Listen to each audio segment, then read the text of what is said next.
look at each other and have a conversation.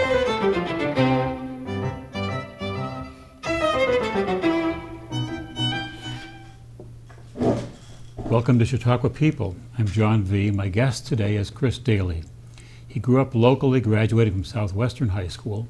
He earned his bachelor's degree from the University of Southern California in music recording and spent a year abroad at the University of Sussex in Brighton, United Kingdom. He worked as a freelance audio engineer in New York City for 5 years, was a ski instructor in California for 2 years, lived in New Zealand and Los Angeles for 1 year each. He has served on the sound crew at Chautauqua since 1999. Many viewers will recognize Chris as the head of audio at the amphitheater during a normal summer. He did graduate work at the University of North Carolina at Chapel Hill, earning a master's and PhD in communication studies. He currently is an assistant professor of audio, radio, and sound design at SUNY Fredonia. Chris, how did you make your way to Chautauqua? How did I make? I didn't make my way. I was brought here probably in a baby buggy by my parents. My dad took a position as a diagnostic radiologist for Jamestown Radiologists in the late 70s. I think he started his practice maybe the year before I was born, and I was born in 1978, so he maybe started a year before that. And they, it was a local attraction that was talked up specifically by I think Dr. Ebersol, who was a big part of hiring my dad. And they kind of came up and checked it out, and then there was an opportunity to buy in to the Glen Park condominium development as kind of an original owner. And for older Chautauquans, the Glen Park condominiums went over and replaced the old Glen Park cafeteria, I believe, right between the bookstore and the colonnade. And so they bought that property in 1983. I think our first full summer was in 1984. So I've been, coming up ever since then, and I've spent every summer, most of it here. Since we bought that property, the only summer since 1990 that I haven't worked for the institution was the summer of 1998, because I was only here for a month. I couldn't commit to a full season of employment due to the academic calendar between University of Sussex and University of Southern California. Right. A few years ago, the institution demolished the old amp and rebuilt a new one similar in appearance. What factors went into the sound design of the new facility? So basically, I was not brought into the architectural phase of that till after that design had kind of been approved. But what I can speak to is that they wanted to. The backstage desperately needed just expansion and kind of renovation and modernization. It needed, kind of fuller infrastructure between internet, ITS stuff and phones and audio and intercom infrastructure and kind of some other things of that nature.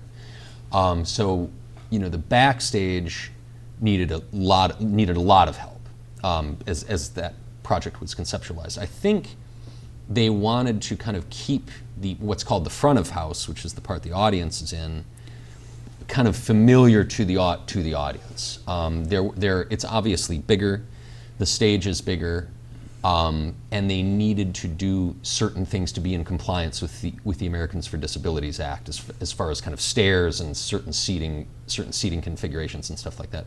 But for the most part, as far as the kind of original architectural design specifics, I think those were kind of the balances. Back of house needed fuller functionality. Front of house needed familiarity. And as far as the sound design went, I was brought in, as were our contractors, Advanced Production Group, and an acoustic firm named Jaffe Holden out of Connecticut. And we were, when we kind of started the nuts and bolts of the wiring systems and stuff like that, and kind of how an amplified sound rig was going to work in there, we had to contend with the fact that the programming is so variant, and you have a religious service in the morning, which depends on playing the organ and the choir being heard, but also the minister's sermon being heard, that moves immediately to a spoken word lecture presentation. that then, for the remainder of the day involves some kind of musical performance, whether it's a kind of acoustic and almost purely acoustic classical orchestra, or whether it's more popular music show, akin to what we kind of try to usually book on Friday nights. And the trade-off there is that the more reverberant the space is, the better classical music sounds, the better the organ will sound, the better in certain respects the choir will sound, the worse the spoken word will sound, and the worse popular music will sound. And so there was a trade-off considered as far as how live to make that space. And it was, if anything, if I remember correctly, a little more reverberant on testing than the old amphitheater was, simply because it's a slightly bigger building in volume. But then, after a year of kind of test driving it in 2017, a bunch of us came to the idea that putting some material in to deaden that space up in a certain way would be helpful. And that was the decision to kind of, and also as a win-win for our patrons, we decided to cushion the bottom bowl of the amphitheater seating. So basically, if those seats are empty, the cushions that are in those seats will absorb some of the excess reverberation for spoken word material. And that actually corrected it quite a bit. And so we're, as it evolves, there is, every once in a while, I think we're going to meet to kind of decide what can and should be done as far as kind of improving its function. And, that question may come up again, but that's kind of, it's always a series of trade-offs between those things. And because it's not a single program venue, and because it has to do all these multiple things, it's not going to be perfect for everything, but we try to get a moving average that's adequate for most things. The point you made that just is remarkable, I never heard before. Highly reverberant is good for the music and the organ. It is. Various types of music. And yet it's not appropriate, not good for the spoken word amplified, somebody giving a speech or a sermon or something. Right, but the trade-off, those trade-offs are somewhat mitigated by technology advancing, okay? So for example, when I started, we were using the good old Lyndon Johnson presidential rig of two Shure SM57s next to each other on a podium, and those mics you can hammer nails with. Like, they're extremely durable, and you have two, so if one goes down, you've got redundancy for the other. But that was kind of all we could do, and we try to get them as close to the speaker as possible, because that maximizes volume while minimizing the potential for feedback. But there wasn't much we could do beyond that. But the technology on podium mics has gotten better, so they're a little more rejective of feedback. Now we use a Sennheiser gooseneck podium. And also for people who want to walk around, and this is just the culture. Like, people are used to being able to walk on stages with wireless mics. Wireless lavaliers, such as what we're using here, were a massive problem. I remember, multiple nightmare experiences with speakers just demanding to use those and not speaking loudly enough to overcome the propensity for feedback. And it was just unpleasant for everybody. I was getting yelled at, patrons couldn't hear, the speaker wasn't happy. Now, for the last couple of years, we had a Countryman model before that, but now we use what's called a DPA, it's a German microphone company, Define, which is a little silicone earpiece that then has a boom arm that extends, right, almost right to the corner of the mouth, and that basically maximizes your gain before feedback, so we can now accommodate talent that wants to kind of be mobile on stage, and it's not nearly the acoustical electrical feedback problem it used to be. So that accommodates lecture programs, such as when we have a living room setup where it's more where there's a set of chairs and it's more kind of conversation over a coffee table, as opposed to a straight lecture from a podium. So the technology has definitely advanced to it's less of a problem than it used to be, but it's still not perfect. Right. And the problem is, as far as the talent side and speakers particularly, if you multiply any factor by 0, you're going to get 0. So basically, if speakers aren't giving me adequate volume or close to 0 volume, I can have the best, most expensive equipment in the universe, like on that stage, and it's still not going to be adequate because the talent ultimately drives the show. Me and my staff support the show, but the talent ultimately drives it. So do you rehearse them a little bit to get the right volume? You try to, but it's very difficult to change. Professional talent has a zone of kind of operation.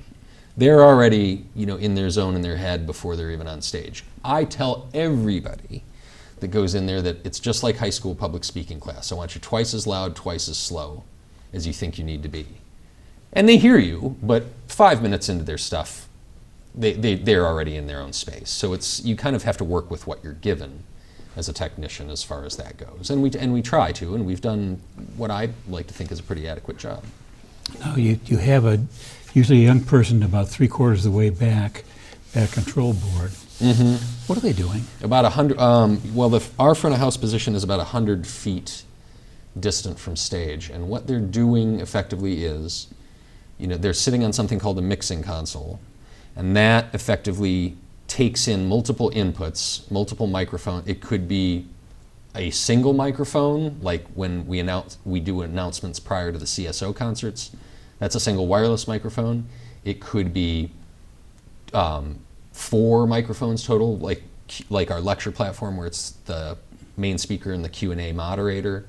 Or it could be a full rock and roll band with like 48 or 56 inputs. But all that mixing console does is basically take them all together, allow you to process each individual input with certain amounts of equalization and dynamic range control, and relative volume control, which is what the faders are, and make a summed product that then goes to the main, not only the main stereo rig that you see hanging, that's the most visible and audible part of the array, but also backstage feeds, assisted listening device feeds, which are a radio signal that goes to a headset for our patrons that are harder of hearing, monitor feeds for the people on stage, recording feeds potentially for video streaming people. So you're just managing a number of inputs and where they're going as far as outputs and how they're shaped between that.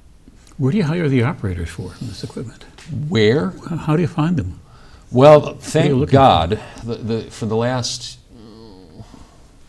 at least 4 years, so ever since the year before the amphitheater the old amphitheater was demolished and the new amphitheater was built, for the past 4 seasons, I've had the same 2 assistant operators for 4 years, which is a godsend to me, and we all work very well together and we all like each other. Those 2 particular people were people my wife knew and recommended from her time both at California Institute of the Arts, where she did her graduate degree. Martin Jimenez, he got recommended out of there. And Justin Schmitz, who's my other assistant engineer, she had him as a student when my wife was a professor at University of North Carolina School of the Arts in Winston-Salem. So he was a master's student then. But it's largely word of mouth. There have been times where we put out an open call on the employment website, but it's largely kind of it's also largely recommendation. Mm-hmm. And if we have, we're open, if anyone's watching this that feels like applying, please do. But, if I had my way, I'd have these 2 people that work with me currently till I'm retired and or dead. Okay, let's skip along a little bit. Tell me what the production triangle is. The production triangle is effectively a conceptual rhetorical device that is meant to crush dreams, because a lot of dreams are stupid. And the production triangle works like this. You envision a triangle like this, and at each point of the equilateral triangle, is that right? There are equilateral. Yeah. Okay. At each point, this point says cheap. This point says fast. This top point says good. So conceptually, you can dedicate yourself to one. You can maybe split your allegiance between 2, but you can't have all 3. Can't be good, fast, and cheap. If you want it fast and good, it's going to cost you. If you want it fast and cheap, ain't going to be good. If you want it good and cheap, it's going to be slow, real slow. Now these groups come in on Friday night. What do they want?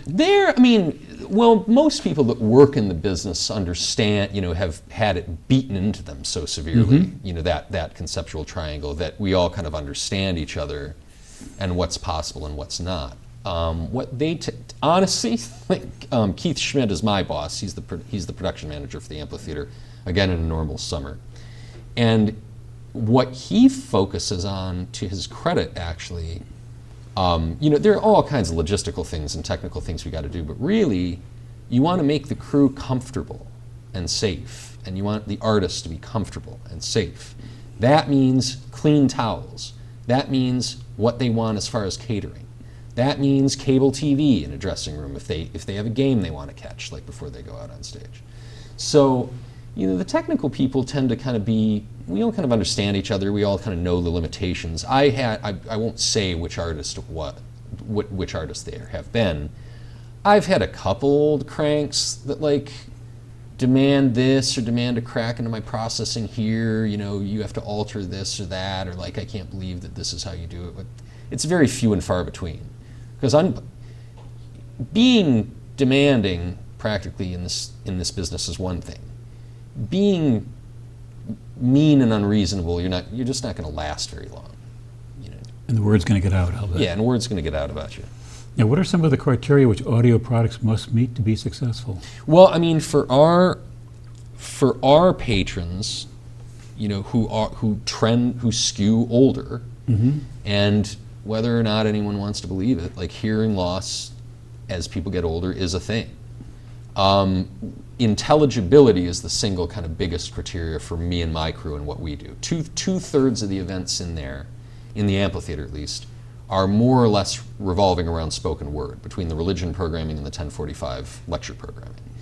And it's got to be intelligible. Now, how you get it intelligible, there are multiple avenues for that. We try our best. So, for example, from a technical thing, I really push high frequencies pretty hard in there, right? So basically anything above about 2.5 kilo, you can hear from about 20 hertz to 20,000 hertz when you're born, okay?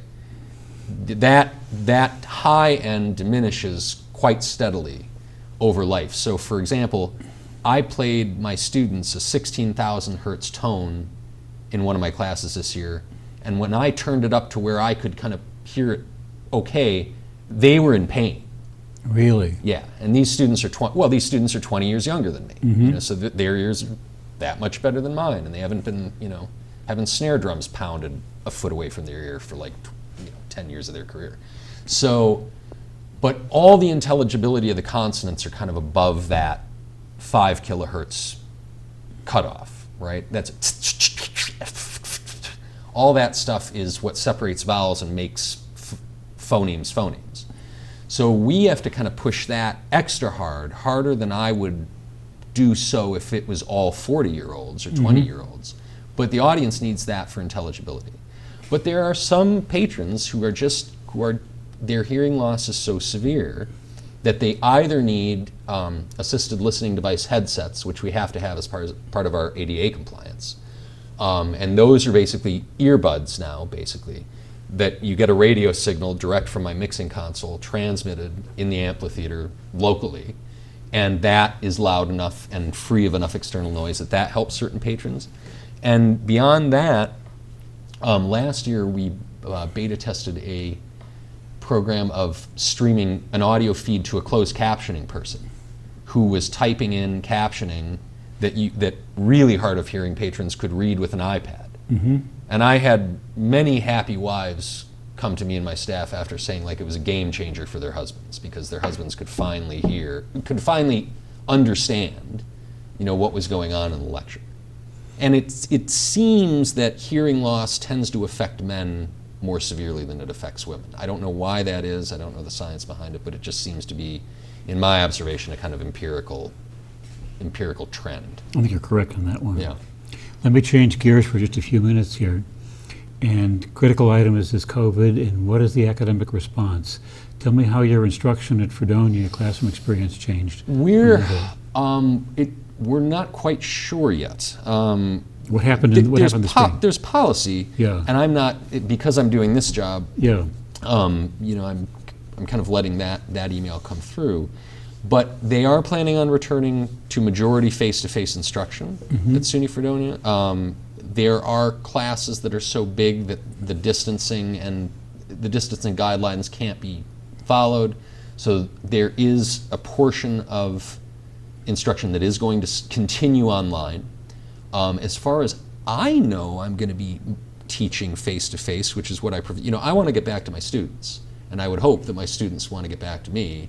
I realize, we're going to have to take certain precautions until, the COVID situation is mitigated, but I'm thankful and consider it a privilege to be let back in the classroom for my students. But things will be different. We're going to have to be they're obviously masks.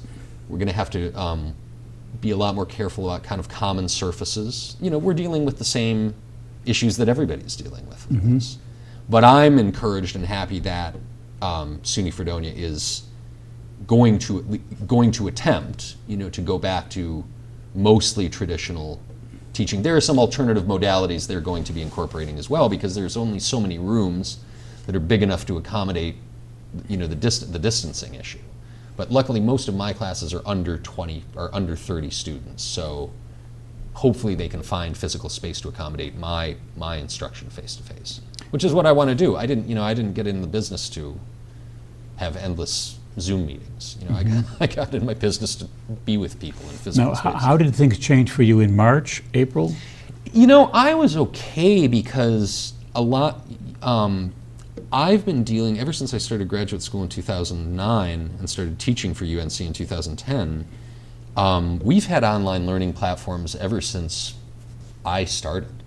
So online learning platforms largely involve kind of an electronic internet facility to turn in assignments, to distribute syllabi and assignments and reading materials and kind of scheduling and rah. So when we couldn't meet anymore,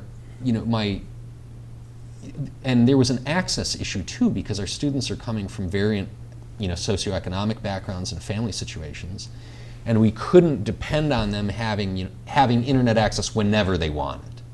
So, we tried to kind of take that into account, but my assignment structure and reading materials and stuff like that were already largely online prior to that. So for me, who's been used to this ever since I started, it was unpleasant, but it wasn't a stop the train situation. We could still provide instruction and support. And then, I told my students I could meet them anytime on Google Meet, which is the meeting platform we have. I tried to be as available as I could be by email. So, I was okay, but it's not the same, and it's not ideal. But, that industry, like all other industries, is basically having to survive, waiting out what we can do until there's a medical response that beats COVID back. Okay. Now, what's your take on the effectiveness of these virtual education as opposed to conventional student classes? I think that I'm not going to make a claim that I can't support with data. I think what's going to be interesting is there's going to be a huge amount of data to be sorted out by educational researchers and professionals after the fact to see how this worked. I will go out on a political limb and say this, however. I've been hearing from people for a long time, oh man, it's so expensive and it's a waste of time, and everything can be online and you can go to class in your PJs and rah, rah, rah, rah. Okay, we just had a big test event where basically millions of college students just did exactly what you've been trying to sell. Let's ask them how much they liked it and didn't like it, and what campus experience is worth and what it's not worth. And let's sort that data out. Here's your pool. We tried it your way, but the majority of opinion I'm getting is that it's not preferable and not as effective. And now we can actually have an honest conversation that's not a sales pitch. Right. Now, did you have laboratory requirements for the students? I don't have specific labs, but we have lab space at Fredonia that they need to use to get better at the craft I'm trying to teach them. Luckily, and to this company's credit, Adobe, who's a software company that puts out a whole lot of production software, such as Audition, which is the audio software I kind of start on, Premiere, which is a movie making software, After Effects, all kinds of. It's like 20. The suite is like 20 programs big. They were nice enough to offer students with a registered EDU email, I believe, kind of a free period for we don't know if that's going to end soon or not, but basically they were willing to kind of give students a free license if they could prove they were students, so that they could do a lot of this work from home. But of course that assumes, that they have a laptop at home or a computer at home, or their parents do. Some of SUNY's students are not privileged and basically depend on the computer and lab infrastructure that SUNY provides to those students, and they need that stuff. Or they're going home and like sharing one laptop between 5 people and don't have the time to put in, or it's an older computer and it won't run Adobe or something like that. So yeah, I don't have a lab. It's not like a biology course where I have a required lab, but we depend on labs for the students to make the content that we demand they make as part of their education. Right. One question I always like to end these interviews with, and we're coming close to the end of our time. And if a young Chautauquan comes to you, expresses an interest in doing sound work for a career, seeking advice, what would be your counsel? Run. Far away from this as a career choice. No, I mean, it's, all joking aside, I've lucked into an absolutely, wonderful life and career. I got a great education at a great school, had parents that could finance that education at a great school. And then, having lived here for X number of years, I was able to there was an opening right when I graduated as the junior member of the sound team, and then nobody came back. And then I was, promotion by attrition is the actual American dream everyone should endorse and support. But basically I was promoted immediately the next year to head because no one returned. So, this is now 20 plus years of them wanting me back and giving me the privilege of doing this. And, just various experiences in education that have, only furthered my ability to do this, and then a wonderful graduate school fellowship in education. And I mean, when this job at SUNY Fredonia opened up, like I couldn't believe this job was real. Like I thought someone was pranking me, in fact. But so I was extremely lucky to be able to move back to the county that I call home and that I love, and be able to serve it in this way and be this close to professional service in service of my professorship. Right. That only augments my kind of ability to teach students practical stuff that's a real career. But the biggest, and I was a victim of this too, the biggest thing, I chose my degree basically thinking that I was going to produce platinum records for alternative rock bands, right? That's what I got into it to do. That is hard. It's very, very hard to get those jobs, and those jobs don't exist very much anymore because ever since Napster in the late 90s, the record business has effectively become decimated. And the studio business, making records, is very, very difficult to make a living in. But I was able to trade on my live experience to kind of have a great, I got to sit in 5 years in New York between 2 venues and a couple companies and watch like a different awesome band every night. Like that was my job, and help them, get their message out and their art out to people. And I've only kind of ever had more and more luck from that. So as far as advice, you have to, what I've been told in doing my dissertation research too, is the old rock and roll road crew days are gone. You can't show up drunk. You can't show up. It's not an endless party. You can't be stoned all the time. There's no groupies to be recruited. It's just not those days anymore. And nor should it be. A lot of those practices were unhealthy practices for a lot of people involved. But people are desperate for content that contains audio and video. And if you can produce content effectively and know the processing but it's so much more than that. It's, knowing file formats, being organized as far as your directory structures in a computer where you're storing to a common server, Skype protocol, this, that. You need to kind of know, all kinds of audio that's moving across the IT networks we're all dealing with nowadays. And you kind of have to be firm but easygoing, which I'm still at 42 learning how to be a little more flexible and a little less rigid than I started. And you just have to be willing to learn from people. And also, when you screw up, own it. Hey, I did this wrong. I screw up a couple times a week, but my product is consistently good enough that and my demeanor is consistently good enough that I get asked back by multiple people. And if you own your failures and learn from them and don't try to pass the buck off on coworkers or whoever, that earns you a lot of respect in the industry. And also just like, you have to be kind of a gear nerd, you know, and like seeing how things work. What does this style do? You know, what does this style do? What if I tried this? How about this?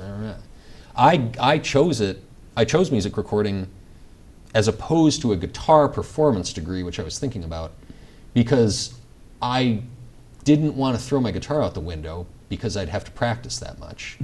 But I'd been fixing technical stuff for my parents for years. Fix the TV, get the VCR set up. Why can't we work this? Set the computer up. So I was good at that stuff, and I wanted to kind of continue in a job where I got to screw around with, you know, fancy toys and hardware. So if you're of that demeanor, and you can be and show up, you know, like not be late for a gig call, not leave people hanging. If you can be dependable like that, there's a possible career in it for you. But it's probably not going to be, you know, the mixing records for Beyonce that a lot of people get into audio originally for. Yeah. Chris, we are out of time, and this has been fun.